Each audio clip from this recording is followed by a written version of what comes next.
Hi everyone, I'm Todd and welcome to another edition of AI Powered PM.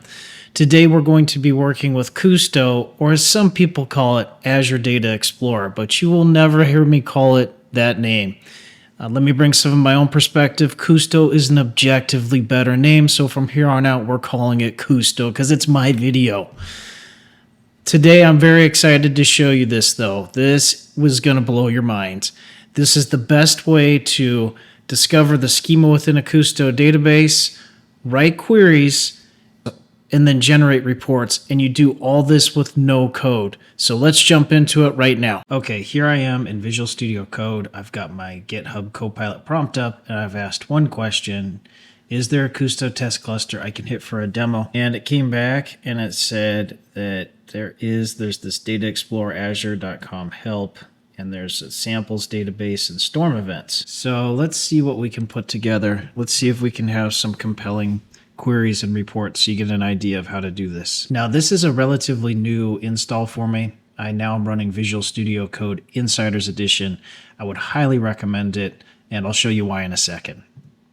But for now, let's go into extensions because we need to get something called Azure MCP.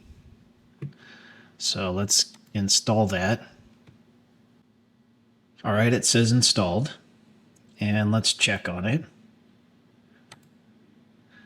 So now you see here, I had to put the checkbox in. I don't see any actions just yet, so let's check another thing. Let's hit Control-Shift-P. And let's go to MCP list servers. And it shows it's running now, so that's good. Let's go back and make sure that that's actually the case. Okay, now I'm seeing all the different actions in there. So that's what we needed. Now the nice thing about Visual Studio Code Insiders Edition is before you used to be limited to 128 MCP actions. Now that changed to just a warning. So that alone saves a lot of unchecking. Previously, I'd have to come in here and I'd have to uncheck ones that I wasn't using to stay under that threshold. But now that threshold has been expanded. All right, let's say, can you please use Azure MCP to connect to the DB in the first bullet and then run that simple take 10 query on storm events. Let's just try something basic and get some success here. So you see the first thing is it tries to run Kusto, and you can change this to always allow. Now you can certainly do this. There's going to be a lot of pop-ups that you approve. It sort of asks you this for each type of command. I'm going to show you another way where you can sort of just make it so it enables it all the time. So if you hit Control-Shift-P and open the command palette and go to Preferences, open Settings UI, and if you type in Copilot YOLO, yes, this is a real command. This does exist.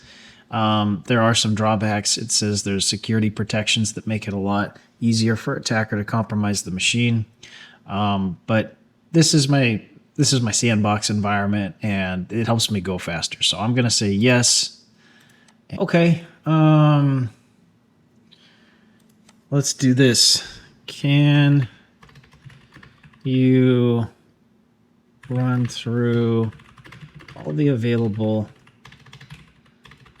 tables, discover the schema, and a sample of the data, and then list out an overview of each table, and also recommend me some good demo reports. Okay, so now you can see it ran a lot of different queries to try to discover what the schema was and then some sample data.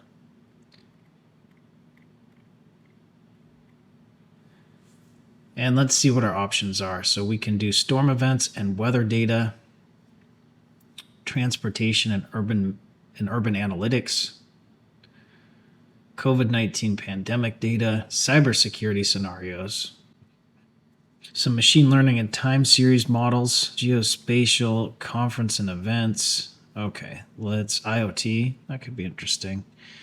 All right, what sort of demo reports can we do? So we can do a storm events geographic dashboard, New York City taxi revenue analysis. Let's see what else. Cybersecurity threat timeline, COVID-19 geographic spread, machine learning. Let's see, what's going to be an approachable one?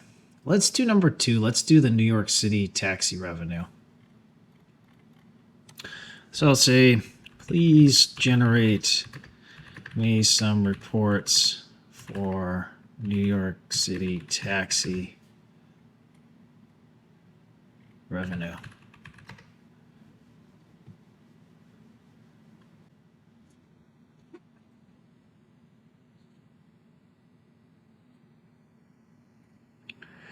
Okay, what did we get back? Total revenue, total trips, average fare, peak revenue day. Okay. It provides KPIs and so it goes through which days have the most revenue, what the hourly pattern is, different types of payments, some kind of insights too. So credit card payments are 37% higher fares than cash. And what people tip, $2.49 per trip. I wish people would tip taxi cab drivers more. They got a hard job. Cash payments, okay. This is interesting. So kind of distance, the count and the average revenue and how much of the market share it is. I could see how you could use insight like that to inform decisions. And then weekend versus weekday performance, and then top revenue locations.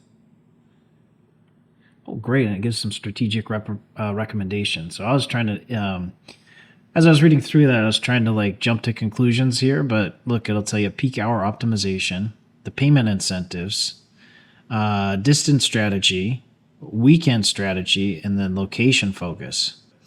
Now you probably want to be able to expose this to other people. So this is where the prompt files come in. Prompt files are so powerful. We aren't going to write anything, but this will be available for other people to run the same report. So let's do it. Please create a prompt.md file to generate this report. The user should not enter in anything, just run the report when they reference the prompt file. Okay, let's read through what it created. And let's do preview. We'll make it a little easier to read.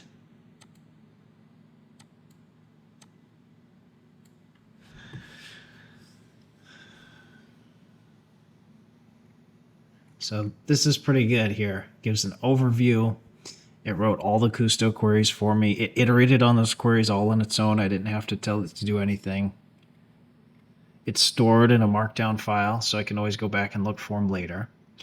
It's got the cluster URI and the database. Cool, and then it's got the different sections. All right, let's see what we can do here. Okay, let's try running this prompt. It tells you it brought the prompt and it gives a few options. So let's pick number 1, execute this report now.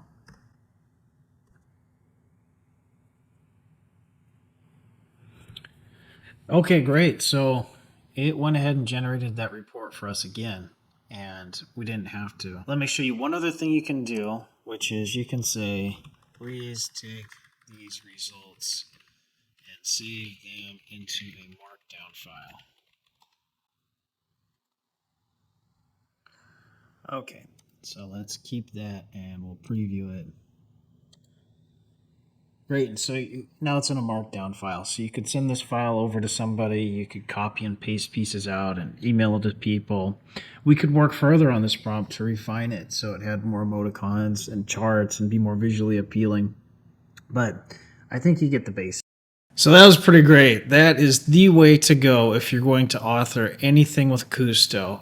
And what I showed you is the local developer experience. So this is if you're the developer, You want to quickly discover the schema, write the queries, and generate a report. Now, you'll be able to share that prompt file with other people. And if they have Visual Studio Code installed, they can run that same prompt file and generate the same report. However, I know that's not everybody. You'll get a certain number of users who can manage that level of technical complexity, but then there's a much larger cohort that's going to want to use a dashboard or a report. That'll show you how to do in the next video. But I've watched people write a Kusto query, get the error message, copy the error message back into Copilot, and then copy the resulting Copilot query back into Kusto desktop. This is a much more efficient way to go.